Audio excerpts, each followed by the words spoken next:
The word curse brings about certain imagery in your head. Maybe it's a trio of fictional wizards brewing up trouble on the Disney Channel, a Norse warrior conjuring unbreakable curses in your favorite supernatural comedy, or the generic turn of the 20th century person scorned and out for revenge. Either way, curses are a part of our public consciousness. This is our second look at curses in sports, and it's what you don't know about the curse that haunts the Detroit Lions to this day.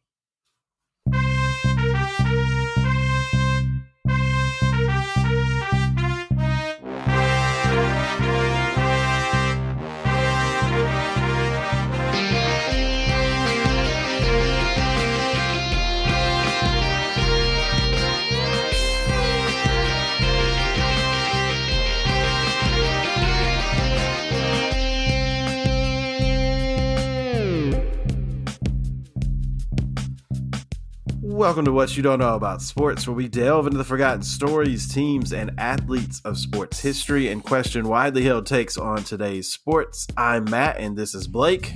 Howdy, partners. And today we're going to tell you about the curse of Bobby Layne. Hopefully better than I told you your last story, where I said the Titanic was sunk by an asteroid, among other You did say asteroid.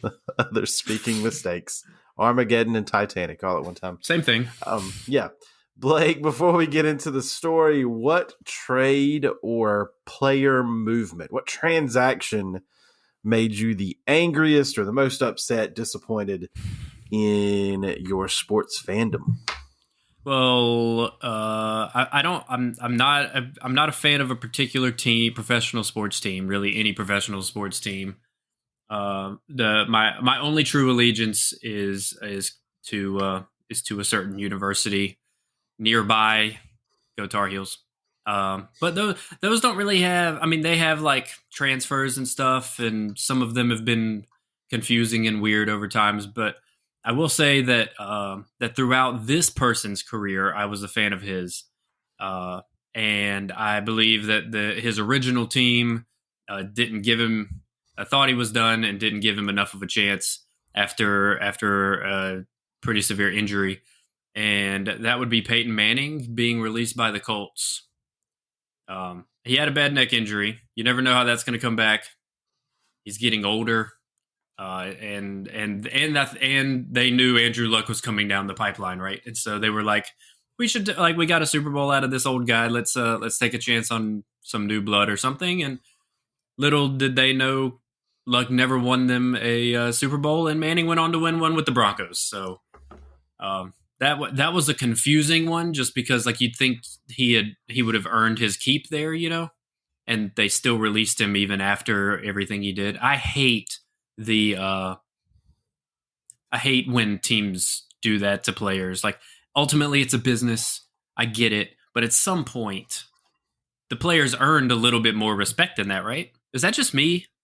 No, I think that's a common fan thing, and it's hard to know. It's hard to differentiate between what's best for the team, which sometimes these guys playing late in their careers aren't doing a great job, and what's best for the organization.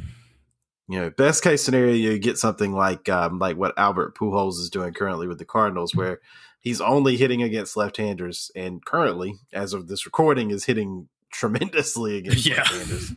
But he kind of is aware of where he is at in his career and is not trying to be that everyday guy. And in that case, you could look at it as the wrong move, like not just morally, I guess, but it didn't play out very well because Luck retired pretty early in his career. So they only got a little bit more play out of him than they would have gotten out of a returning Manning.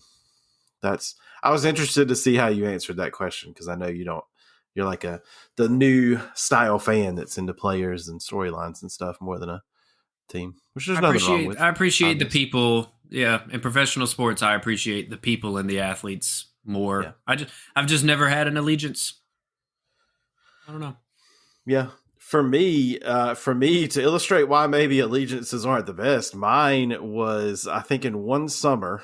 Let's talk about your fandom here for a minute. Yeah, in one summer, Sebastian Aho of the Carolina Hurricanes and Kemba Walker of the Charlotte Hornets both were due for extensions. And in the Hornets case, they let Kemba Walker walk. And in the Hurricanes case, they didn't go ahead and aggressively re-sign Aho as a restricted free agent. He ended up getting offered an offer sheet by the Canadians. And it was kind of embarrassing. And I probably said some unkind things about both organizations and everyone involved with both organizations. But in hindsight, both moves ended up being exactly correct. The Hornets got a deal on Aho long term, and Kemba Walker ended up being washed and turned into LaMelo Ball. So, hey, things work out. Maybe the GM does know more than the fan. Imagine that. Sometimes we don't want to admit that, but yeah. Or this just happened to be the one nut that the blind squirrel found. It's possible. A broke clock is right twice a day, right? That's it. These guys got it right in this case. So today's story, the reason I ask you that, today's story involves a transaction that really angers one of the subjects of today's story. In this case, it's Bobby Layne, who played for the Detroit Lions. To get you to the curse itself, I want to set some background.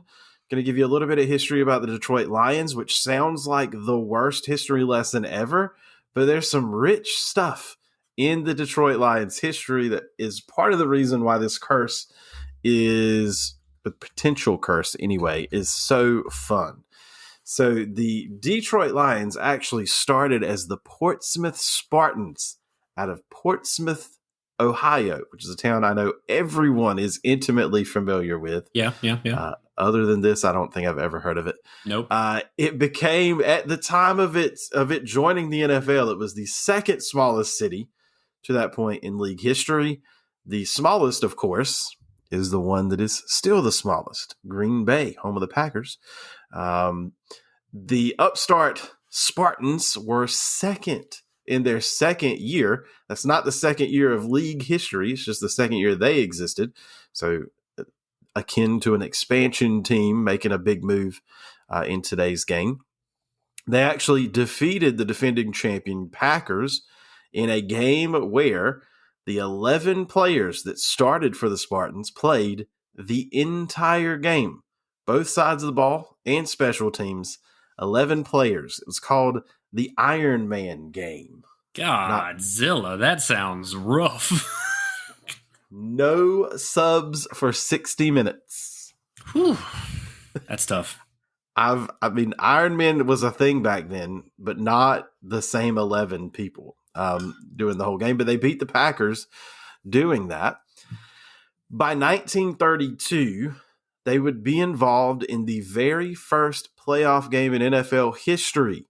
Up to this point, champions were crowned two different ways. The original way was that the owners got together and just voted on a champion, usually picking the team with the most wins or highest winning percentage or best strength. You know, whoever passed the eye test, Paul. The eye test. Got a strong arm. Is the one. He really spun it. That's the team that won the championship. Eventually, it turned into a situation where they just gave it to the team with the highest winning percentage, in which case the enormous amount of ties that happened at the NFL at that time would be kind of disregarded. If you tie, that game doesn't go into your winning percentage. But there never been a tie atop the standings until 1932, when they tied the Bears for the best winning percentage in the league. They faced off against the Bears and lost 9-0. That game featured Bronco Nagurski hitting Red Grange for the only touchdown, to all-time NFL greats in that situation. And just to prove to you all that things that happen now aren't happening for the first time, 1932, we had our first playoff game, and we immediately saw our first case of playoff bloat because the powers that be in the NFL said, wow, this is a really great idea. Let's do it every year. And so they split the NFL into two divisions and guaranteed that the two would meet, even though they're playing similar schedules in the regular season. We don't need to do two divisions. They guaranteed that they would meet in a championship game every year. Those divisions, by the way, would seem familiar to you. The East contained other teams, but held the New York Giants, the Philadelphia Eagles, and a team from Boston that would eventually move to Washington and change its name a bunch of times to something stupid. In the West, they had teams, among others, in Green Bay, Chicago, and the team that would become Detroit, setting up our version of the NFC North. Those three teams on either side have been together since the 30s, which is why they're still in the same division to this day.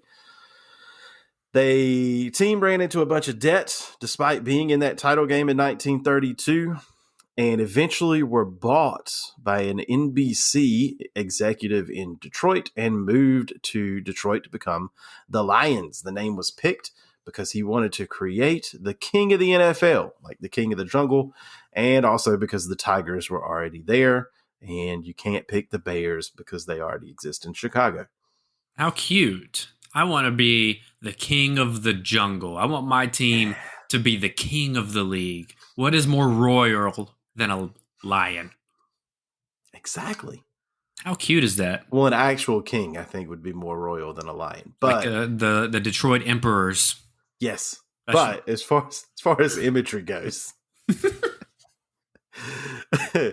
that first season in Detroit, by the way, is when this NBC executive convinced NBC to air a Detroit Lions game on Thanksgiving Day, which is a tradition that carries on to today. So when you're like sitting around watching the 3-8 Lions play the Packers and they're just tearing them up, and you're like, why do we got to watch the Lions every year? And this is why, because they were the originators of the idea. In 1934, after moving to Detroit, they held their end of the bargain on becoming kings of the NFL. They started the year 10-0 and then lost the next 3 games to the Bears and the Packers, missing out on the title game. They rebounded the next year and won the Western Division and faced off against the Giants in the NFL Championship in front of 15,000 people. That's a college basketball crowd. I was about to say that's like, yeah, that's the Dean Dome on a decent night. That's incredible. Yeah. If anyone's wondering why a bunch of NFL teams folded during this time, and look, it's the 30s. We're coming up. We're in the Great Depression. All right, this is not the best time to be an American or anywhere for that matter, because everybody's just having hard times. But still, championship game with 15,000 people in attendance. It actually made Detroit one of the first ever city of champions. The Tigers had won the World Series that year. The Red Wings had won the Stanley Cup. And then the Lions won the NFL.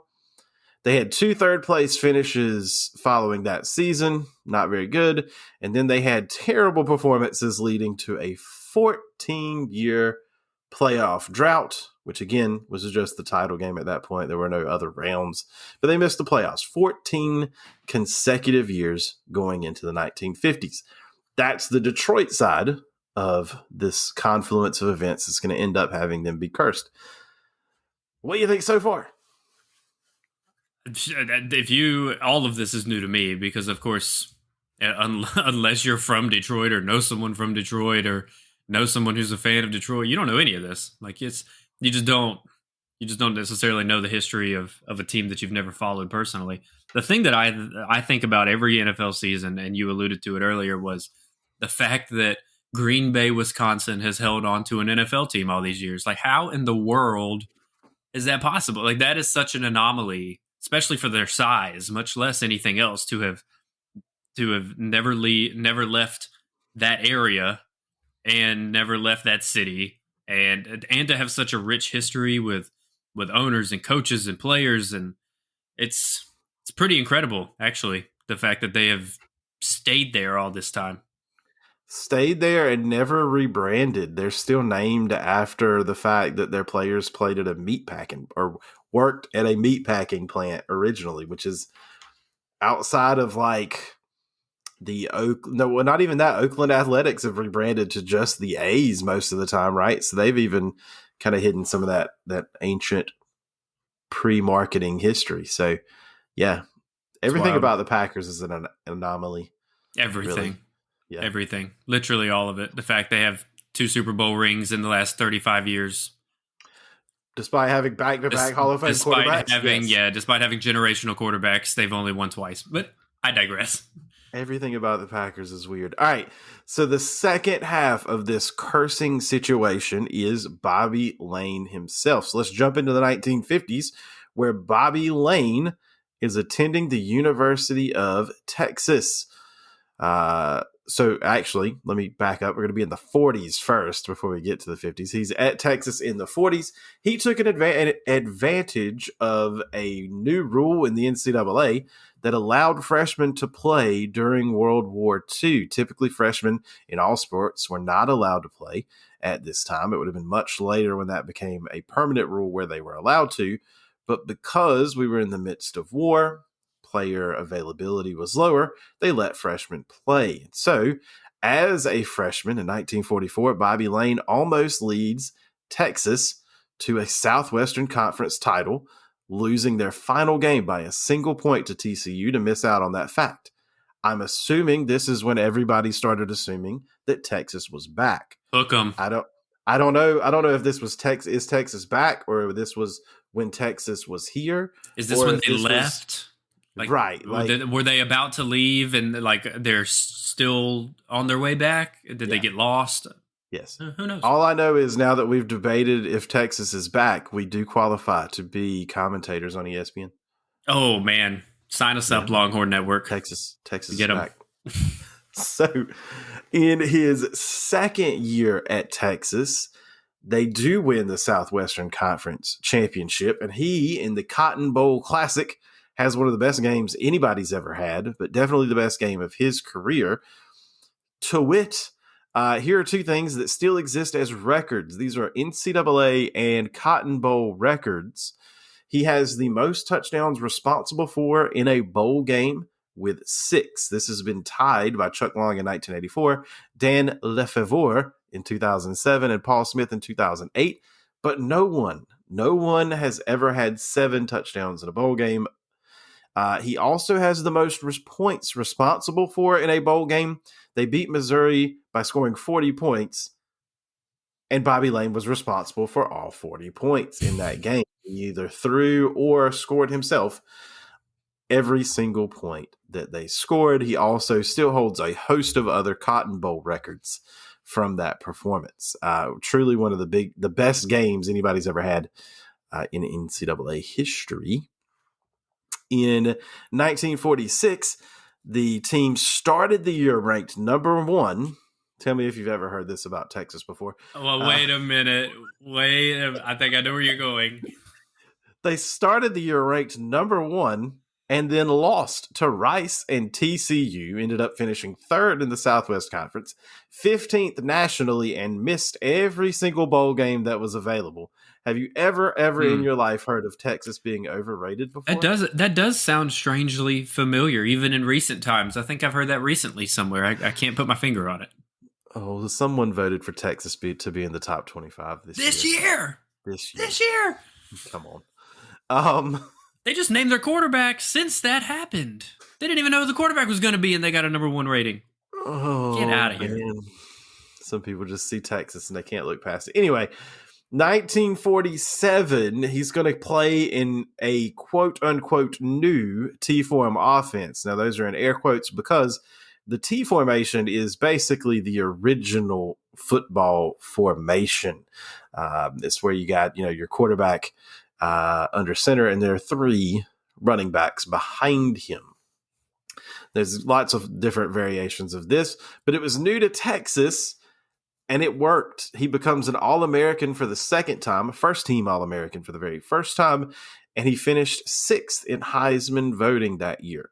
He is still 3rd all-time in Texas history with 28 quarterback wins. The only 2 people to pass him, you may know, Vince Young passed him first, and then Colt McCoy is the current record holder. But they're the only 2 in the entire history of Texas to have more than. But they're back. Wins. They're Texas back, baby. Texas is back. After his college career, and this is going to be an instance here, his first few years in the professional ranks are going to mimic things that you hear of today and that we all yell about, being like, how could these baby players, how dare they do these things? But they were happening even at this time. So check this out. He was drafted by the Steelers in the NFL in the first round and by the Baltimore Colts also in the first round. These are not the Baltimore Colts that would end up moving to Indianapolis. That's the third iteration of Baltimore Colts. These are the OG Baltimore Colts of the All-American Football Conference. Either way, he was picked number 1 in both leagues, but he didn't like the formation that the Pittsburgh Steelers ran and was immediately traded before the season started to the Chicago Bears. So he pulled a John Elway or a Eli Manning before either of them were even thought about. He even got drafted before he got traded. He gets traded to Chicago. There, George Halas, famed and honored Chicago Bear originator, promised him fame and fortune. It would just take a minute. And so he signed with the NFL team, the Chicago Bears, and spent one season there as the third string quarterback before he himself pulled a KD and tried to engineer his own way out of Chicago. Trade me. No. You better trade me. No. Okay, I'll stay. Okay. He didn't like the Pittsburgh Steelers formation, so he got traded to Chicago. He didn't like playing third string, which I get. And so he engineered himself a trade to Green Bay. But George Halas does not want him to go to Green Bay, and so he trades him to the New York Bulldogs instead. Now, this is another team you've probably never heard of, but, and this is weird, they originated in Boston as the Boston Yanks. That's like contradictory at this point, like oxymoronic, right? And it's the 40s. Like the Yankees and Red Sox exist. Right. Who came up with that? They called themselves the Boston Yanks. Now, they did move to the correct city shortly thereafter and became the New York Yanks before becoming the New York Bulldogs. And then they moved to Dallas and became the Texans, giving us another name before finally folding. Either way, he gets traded to the New York Bulldogs and goes 1-11 in his first year there. But he said that spending 1 year to get one win in New York was worth the development of 4 years in Chicago. So he very much valued his time there. And for the third time in as many seasons was traded at the end of that year, finally in 1950, to the Detroit Lions. Oddly enough, as part of that deal, the Detroit Lions had to make payments to George Halas and the Chicago Bears for 5 years as well. Halas actually remarked that Detroit should have paid him forever for the way it worked out for them, but 5 years was all that was required for the situation. In Detroit, he gets reunited with a high school teammate of his, Doak Walker. If you're a college football fan, you know this name because it's the name of the trophy we give to the best running back every year that is named for him. In their second season together in 1952, they tied the LA Rams. And yes, it's the LA Rams. They were there first before they moved to St. Louis, before they moved back. That's why they came back, essentially. Yeah, there's people, and I get losing a team is unfortunate, but there are people in St. Louis that think they're the same as the Seattle Supersonics fans, and it's not great. I feel bad for them, but it's not quite the same thing. Like your team were the Zombie Rams first. So they tied the Rams for best record in the current National Conference. This is essentially just the West. It changed its name back shortly thereafter. They won their playoff game, the first playoff game they had ever won in a decade and a half. The last time they played in the playoffs, they were in front of 15,000 people. In 1952, they were in front of 50,000 people. So a big uptick in attendance. And then they got the privilege of facing the Cleveland Browns in the title game back when they were good. And they defeated them to win their second NFL title. In 1953, they go 10-2, face off against the Browns again in the NFL title game and beat them on a 2-minute drill, last-minute touchdown drive engineered by Bobby Layne himself to win their second consecutive NFL title. In 1954, they win the West for a third year in a row, and for the third year in a row, they get to face off with the Cleveland Browns. Unbelievable that these two teams in the NFL title game 3 years in a row against each other. Third time was the charm for the Cleveland Browns. They finally get a win in a blowout. So the Lions fail to win that year. And then I can just hear Stephen A. Smith and Skip yelling about Super Bowl fall-offs. After that third straight title game where they lost, they did fall off tremendously in 1955. They only won 4 games that year. Doak Walker retired, kind of Jim Brown, Tiki Barber style. Those aren't players at the same level of caliber, but either way, we get the point. They were both at the top of their game, still had years to play, but decided to retire. In 1956, though, they rebound with Bobby Layne playing quarterback and now place kicker as well and punter, because that was Walker's playing position. I know that's a different world of football. Totally different world, right? Kicked too, yeah.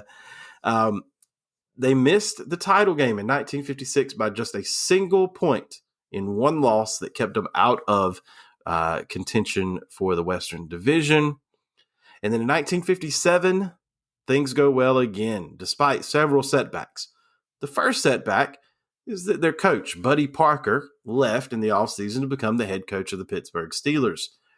The second setback, a little bit bigger, Bobby Layne broke his leg after Game 11 in 3 places in a pile-up on the highway and was replaced. Yeah, not great. Was replaced by backup Tobin Rote. The team made a playoff. This is kind of a more famous game in NFL history. The team made a playoff. They tied with the 49ers for best record in the West. They trailed at the half, and during halftime, the walls of the stadium were so thin that they heard the 49ers celebrating in the locker room as if they had won the game. I mean, this is like sports movie level stuff here. They then come out with a vengeance, take the lead, win the game, face off in the title game the next week against the Cleveland Browns, because of course it was, and they, for the third time, defeat the Browns to win the NFL title. And that is where we will pause for everybody's favorite game, trivia. Woo! All right. Let's do it. This is one that can scale based on how well you do. See, I feel like I'm already being set up. No, you're going to nail it. The first one has only 4 teams as answers, the first part of the question. If you get those quickly, there's a second part of the question that's even bigger. All right. All right. So this has been pre-Super Bowl history. Obviously, these are just NFL titles. Super Bowl didn't exist for quite a while yet from the point we left off. Yep. However, in the Super Bowl era, there are 4 teams, only 4 teams, that have never even reached the Super Bowl itself. Only 4 teams have never made a Super Bowl appearance. Can you name them? I saw this list recently. I was looking for something else, and I saw somewhere recently where, like the Super Bowl records, like the different franchises and how they have fared in their history in at least the Super Bowl era, and I don't remember them. Let's see. I can tell you one off the bat. You mentioned them earlier. The Houston Texans have never played for a Super Bowl. Yes, the league's youngest team. Yeah, which aren't really that young anymore. We talked about that in the expansion episode. Right. But yeah, they've never made a Super Bowl. Okay, that is one of the 4. So far, so good. I have another team in mind, but I feel like I might be mistaking. I might be mistaking them. All right. You've got questions, so don't forget. What divisions do they play in? They currently reside in the NFC North, the AFC North, and the AFC South. NFC North, AFC North, NFC South. Okay. I'm pretty sure the AFC South team is the one that I was thinking of. That would be the Jacksonville Jaguars. Jacksonville Jaguars have made a conference championship game twice, but have never been in the Super Bowl. Never got over that hump. All right. Including their second ever season, by the way, they made the AFC Championship. Right, yeah, they had. I remember they had a really early success, but for some reason, my brain fog. I was like, am I confusing? Like, did Byron Leftwich or somebody take them to a Super Bowl and I just forgot about it? Gosh, no. Okay, you got 2 of the 4, and you've only used 1 question, so good job. And then NFC North. Yeah, don't overthink this because it's as easy as you think it is. The Lions are 1. The Lions are 1. The subject of today's episode. Yes. Yeah. What was the other one? AFC North. AFC North. Yeah. Okay. So no, the Browns would be the 4th. The Cleveland Browns, which oddly enough, in the 50s, the Browns and the Lions. And they're 2 of the not OG teams, but they're definitely squaring off against each other regularly. But yes, they are the 4th team. Okay, so now. I should have done worse on that part, and we could have just moved on.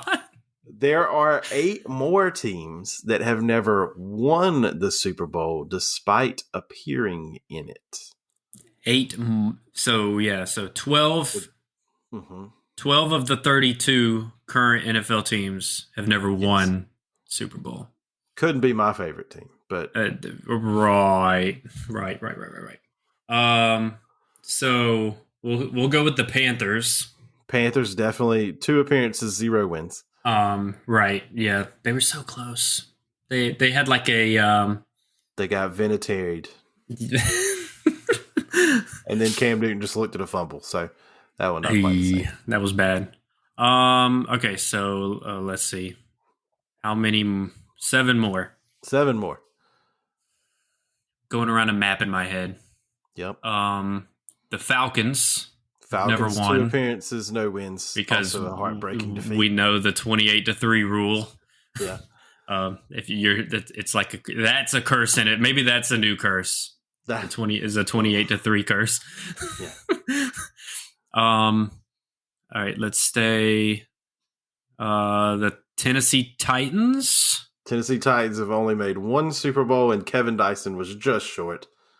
Never made another one because Derrick Henry is washed. You heard it here first, people. We don't do takes. I'm sorry. If you don't know, now you know. Let's go. I'm trying to keep going around the map here. I don't think any more. Maybe I'm missing a Southeast team. I don't think so. The Titans, the Bills in the Northeast. 4 appearances, no wins. We know that heartbreak by heart at this point. Yeah, that was the 4 in a row. That was tough. Who else? All right, let me think. West Coast. The Rams is no. The Cardinals? They've never won. Cardinals made 1 appearance, no wins. That was the Kurt Warner, Larry Fitzgerald. The Roethlisberger throw to the corner. The toe tap. Maybe Keyshawn Johnson is correct on this in the morning show. It may be the most difficult throw in Super Bowl history. That throw was ridiculous. I'm not convinced Santonio Holmes had that second foot down. Yeah. But it was close. Ridiculous play. Anyway, the Cardinals, one of the teams. So you're missing. You are currently only missing 3 more teams. 3 more teams. I'm blanking now. What divisions are they in? NFC North, AFC North, and AFC West. NFC North. The Vikings. The Vikings are tied for the most appearances without a win with 4. Yeah, that's a slept on thing. I think didn't they go to like 3 out of 4 or 4 out of At one 5 point, at yeah. one point and lost Yep. them all? And have not been back since the 70s and had a couple of heartbreaking NFC championship game losses as well. Yeah. And what were the other two conferences? So you are missing a team from the AFC North and AFC West. And I think you've only used 3 questions at this point. So you are raking. AFC West. Ooh, that's fuzzy. If I ask what city they play in, that's going to be that's probably going to be too easy. Yes. Well, yes, it would be. That would be. All right. Yeah. So the West and the North. Yep. The Bengals just appeared and didn't win. They've never won. Yep, 3 times, no wins. 3 times. 3 times, yeah. They were in the 80s, early 90s, I believe. Pretty good. All right, this last team is throwing me. What are their team colors? Oh, come on. Is that too easy? What else do I ask? It's gonna be easy because there's only 4 teams in the division, and they're the only ones that wear these colors. Well, so you've already narrowed it down so much. I don't know how anything else you ask, because if you ask for a player or a famous figure or I mean it would be easy as well. So I want you to ask for a historical player just for my own self-interest. Who is a player who once played on this team? Hashtag Pack Pro Phillip Rivers. I almost said San Diego, but the LA Chargers.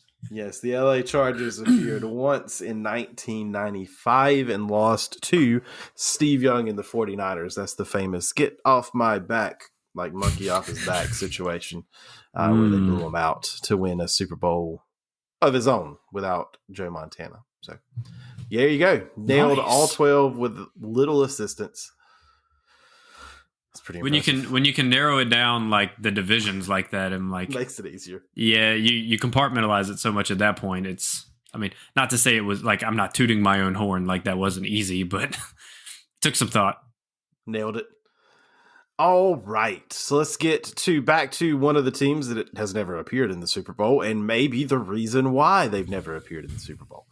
Recall, before trivia, that we told you the story of 1957, where Bobby Layne, broke his leg, and the Lions still won the NFL championship. Also, before that season, Buddy Parker left to go become the head coach in Pittsburgh. He watched the goings-on in Detroit, knew there was a quarterback controversy brewing, and Bobby Layne got Drew Bledsoe'd in this situation. His backup won the title. There's not much need for Layne in Detroit. And so they, after the first week of the season, traded Bobby Layne to the Pittsburgh Steelers, where his former coach was, and to the team that originally drafted him. He spent 5 more seasons in Pittsburgh, made 2 more Pro Bowl appearances of the 6 that he made as a pro, but he didn't make any more playoff appearances in Pittsburgh. And that ended Bobby Layne's career. His kind of post-mortem on his career, he was a 2-time first-team All-Pro, 4-time second-team All-Pro, made 6 Pro Bowl appearances, still has a couple of NFL records. He was one of the last players in the 1960s to play without a face mask. He was grandfathered in, no mask for him, which kind of matched his personality and the way everybody thought about him, that he was aggressive, he was a playmaker, he was a guy that was out there working harder than everybody else. He is credited as one of the creators of the 2-minute drill. I mentioned that in one of their wins against the Browns. He had the brilliant idea, which, remember, it's commonplace now, but all common things had a start. Hey, if I throw the ball near the sideline, we can step out of bounds and just take our time and run another play. He came up with the idea. Doak Walker, his high school and pro teammate, said of Layne that Layne never lost a game. Time just ran out on him, right? He didn't lose it. Just ran out of time, which kind of is the same thing, but I get his point. He was a first ballot NFL Hall of Famer in 1967. He also joined the College Football Hall of Fame in 1968. I don't understand how the College Hall of Fame operates. It's out of order. People are all the time getting into the NFL Hall of Fame, and then 10 years later, I don't understand it, but he's in the College Football Hall of Fame as well. All right. Here is the evidence that the curse exists. This is my favorite part. So, in 1958, when he found out about the trade, Layne supposedly remarked that this team won't win for 50 years. Essentially, you got rid of me, you ain't going to win no more. Here's some evidence to prove that. In 1958, at the moment of the trade, the Lions were the defending champions. They had won 3 titles in 7 years and appeared in a 4th title game in that strand, and they had no real playoffs. The only playoff was if somebody tied, right? You had to win your division. This is not the Patriots situation where you could be one of the 2 wild cards or there's only 4 teams in your division. They had a pretty good run. At the time of the trade, their 4 league titles were tied for the 3rd most with the Giants, behind only the Packers 6 and Bears 7. But remember, the Packers and Bears had a head start of 9 and 8 years respectively to get those titles. So they really were NFL royalty by 1958 when he was traded. They then missed the playoffs for the first 12 seasons that Layne wasn't there, made the playoffs in 1970, and then missed the playoffs for the next 11 seasons after that. They went 23 of 24 years with no playoff appearances, and more teams had been added to the playoffs as time went on in that span. In 1982, they made the playoffs as only the 2nd losing team to qualify. So even though they made the playoffs, it won't because they were good. It was because somebody had to go. So things not going well. They lost both of the playoff games they appeared in 1970 and 1982 before, in 1983, finally winning another division title. They got rewarded with a playoff game against the 49ers, the same 49ers team that Bobby Layne had been hurt during in the playoff in 1957. They trailed at halftime, just like that 1957 team. They were being led by a backup quarterback, just like that 1957 team. It was Gary Danielson. Yep, that Gary Danielson that talks to you on the SEC on CBS every week. He's the backup quarterback. People rag on him, maybe for good reason. He threw 5 interceptions in this game, but he's leading them just like they had a backup quarterback in 1957. Gary Danielson goes down the field, down a touchdown. Or not down a touchdown, down only a few points, goes down the field and sets up a field goal to win it. You know, that position that Bobby Layne had played his last year. And the kicker steps up and misses the kick. Oof. Almost too poetic, but it's a mirror situation and it doesn't go the right way. From that point forward, they don't win another division until 1992. They do win a playoff game this time. The only one they had ever won since 1957. The only one they've ever won to this day since 1957. It was against the Cowboys. So, you know, another cursed franchise in a way. And then they got rewarded by facing a Washington team that they had lost to 41-0 on opening day. They then lost to them 41-10 in the playoffs. So they finally get a playoff win and they get absolutely destroyed the next round. Before the trade of Bobby Layne, they were 6-2 in 8 postseason games spread across 6 postseasons. Since the trade, 63 seasons to this day, they are 1-12 in 12 postseasons. That's bad. That's really bad. Their all-time playoff record is 7-14 because they happened to win 6 games back in the day. They had one of the best running backs in league history at a Yeah. time when running back was the premier position in the NFL, and they won no titles with Barry Sanders. That might be the most incredible. Well, maybe not the most incredible thing of this episode, but that's an incredible historical NFL fact. The fact that Barry Sanders played for them, one of the most electrifying running backs you'll ever see, and even he couldn't do anything for them. That's it must be cursed. The next two things, one is less surprising, mostly because we've already talked about it. They are one of only 4 teams, along with the Texans, Jaguars, and Browns, to never make a Super Bowl, one of 12 to never win one. This next fact blew me away. As we're getting ready for the NFL season, as we're recording this, some of you may have seen on social media these posts where people are like, these teams had the most wins, these divisions have the most wins, right? Trying to just get people hyped up. The Lions have the least wins of any team that's still around from the 20s and 30s. There are 9 teams all told from that era of the NFL that still exist.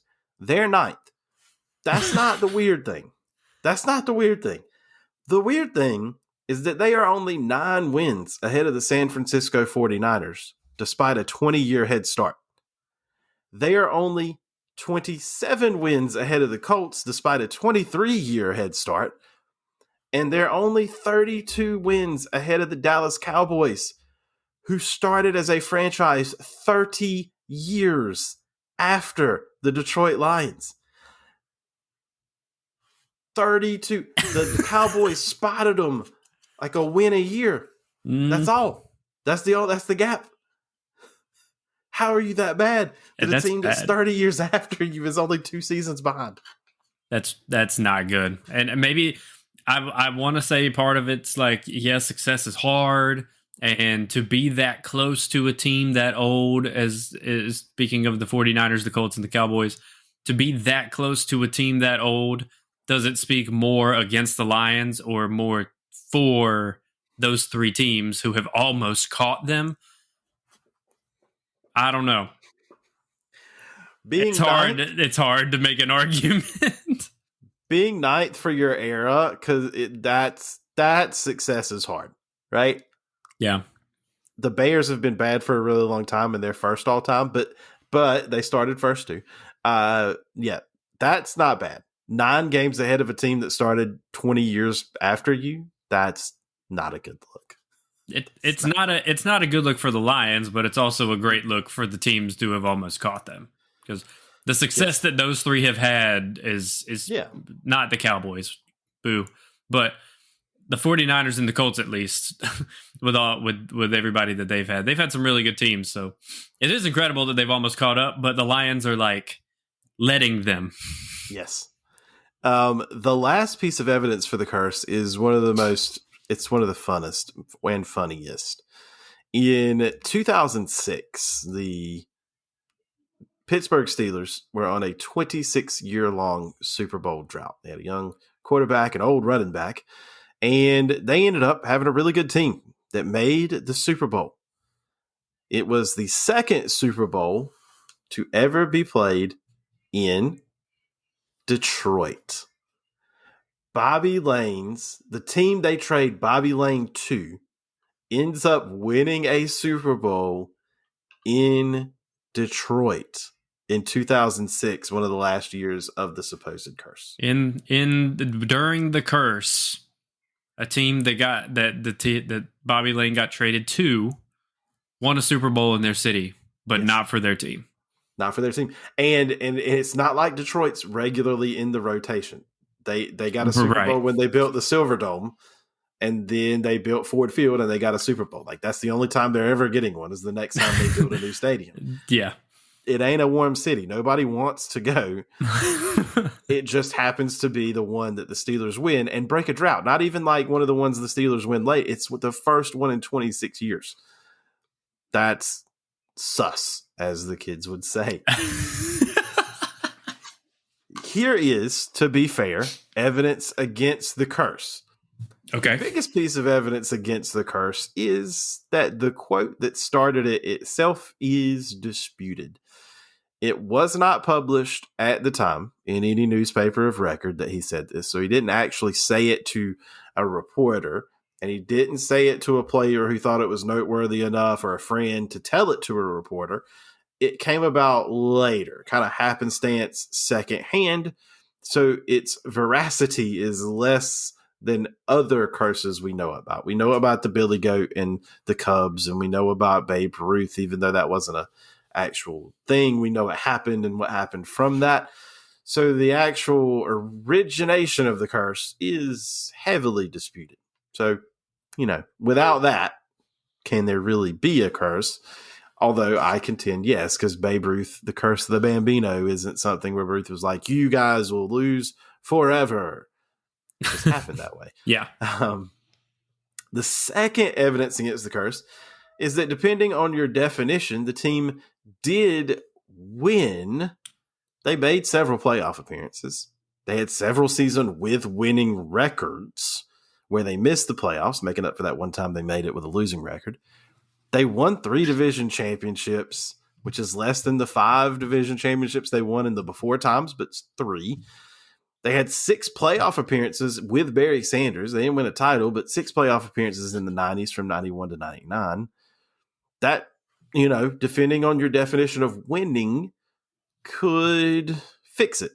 They never won a championship, but they won some division championships, and banners are banners. So yeah, but like you just said, with the curse of the Bambino, would that have meant that like the Red Sox didn't make the playoffs for 100 years? As a fan of the opposition, it's more fun when they do make the playoffs and lose tragically. In the ALCS, potentially, against... Or the World Series against the Mets. I mean, I don't like the Mets, but I'm glad that ball rolled right through Buckner's legs. That's adorable. What a shame. Can't believe it couldn't happen. I mean, it really couldn't happen to a nicer guy. That ruined his life. But it really did, the Red Sox deserved it. So, oh, kidding. This is all in good fun. All right. The last piece of evidence could go one way or the other, and it is just too coincidental to pass up. You may know this if you've heard the story of the curse before, but if not, strap your boots on. I love to end a story on a good chef's kiss full circle moment, so get ready for this one. In 2008, the last year that the curse was supposed to be in effect, right? Traded in 1958, they'll never win for 50 years. Fast forward to 2008, the Lions, with quarterback guru apparently Dan Orlovsky, go 0-16. 0-16. In 2008, they didn't do any winning. He was right. They used the number 1 pick to select a young quarterback from the University of Georgia named Matthew Stafford. Where did Matthew Stafford play his high school football, do you ask? I don't know why you would ask that, but that's the question you should ask. He played in Dallas, Texas at Highland Park High School. Now, he went to school with Clayton Kershaw, which is cool. But who are some notable alumni from Highland Park High School in Dallas, Texas? Well, that would happen to be Doak Walker and Bobby Layne, who attended Highland Park High School in Dallas, Texas. Matthew Stafford went to the same school as Bobby Layne. Their houses were on the same street. Matthew Stafford was born in 1988. Bobby Layne died in 1986, because otherwise that would be just far too coincidental for this to be anything other than what it was.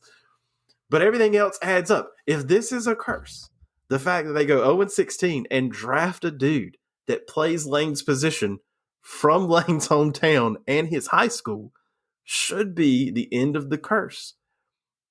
And depending on how you look at it, maybe it was. They had success with Matthew Stafford, but maybe history repeats itself just a little bit too much.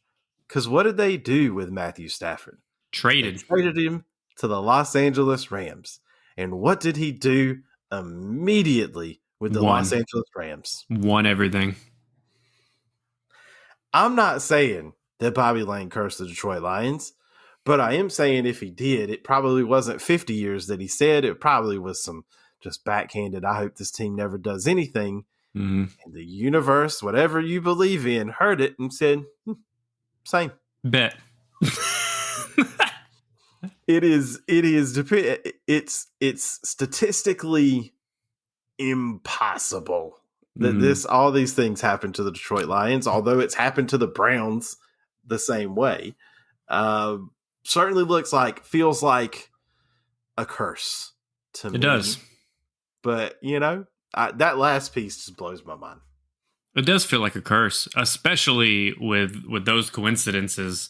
A much later successor of the quarterback position of the Detroit Lions being from the same town, playing at the same school, living on the same street, almost overlapping their lives with minus 2 years. But I was thinking this earlier.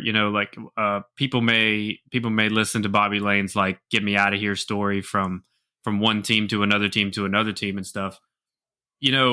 Matthew Stafford is a testament to this also. You might think that, wow, Bobby Layne went 1-11, and then he got traded and he started having all this success. What's up with that? Was he throwing? Was he losing games on purpose because he wasn't happy there? Was it whatever? Because we live in a social media age where everybody has a hot take. But it's just the right place at the right time kind of thing. The Detroit Lions were the right place for him.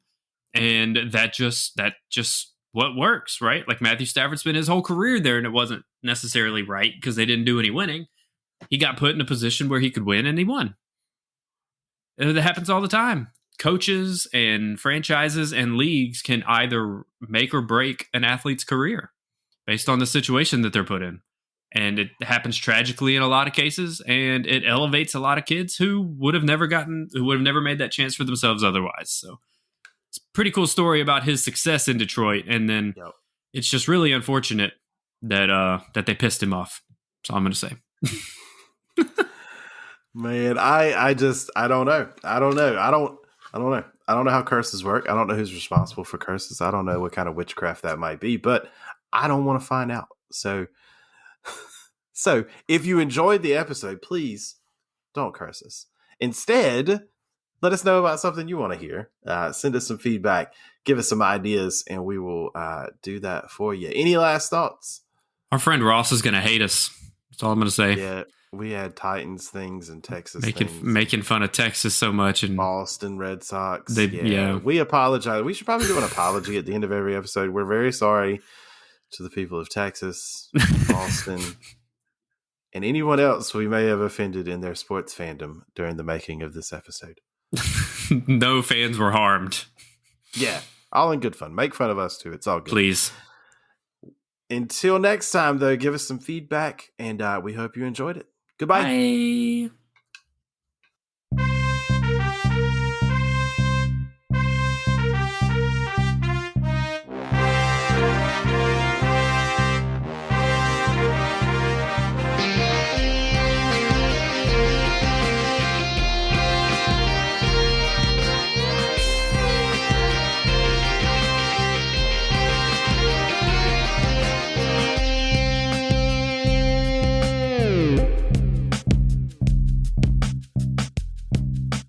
Thank you for listening to this episode of What You Don't Know About Sports. If you enjoyed what you heard today, please leave us a review, 5 stars only please, and hit that subscribe button wherever you listen.